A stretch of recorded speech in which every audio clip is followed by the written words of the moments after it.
Good morning mga kalapatid. Ayan, meron tayo ditong ihahampid mga kalapatid. Ayan, mga busog mga kalapatid. Ihahampid natin yan sila mga kalapatid, kasi yung kanilang mga magulang ay mangingitlog na naman. Naku po, ihahampid natin yan. Pag naubos natin itong 20 kg na patukan na ito mga kalapatid, ay siguro makakalipad na sila. Update ko kayo dyan mga kalapatid. Ayan mga kalapatid, meron tayong kalapating iniwan ng kanyang nanay, nangitlog sa ibang location. Hindi na bumabalik dito sa may pugad, kaya ito ang ginagawa natin.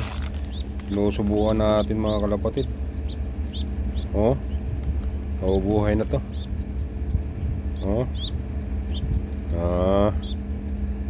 Lakas niyang kumain ng kalapatid.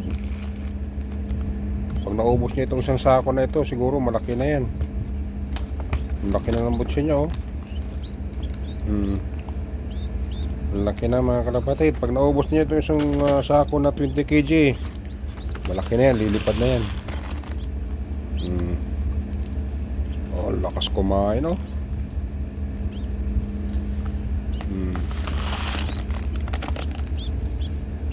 Busog na yan.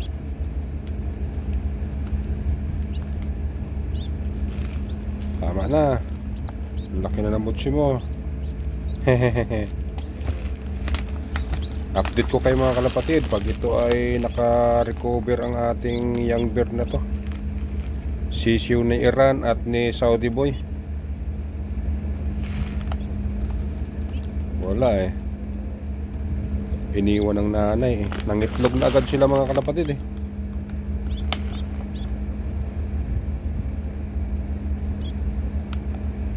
Nangitlog na agad sila. Ayan, busog na. Okay na to. Update ko kayo mga kalapatid dito sa ating young bird, anak ni Iran at ni Saudi boy.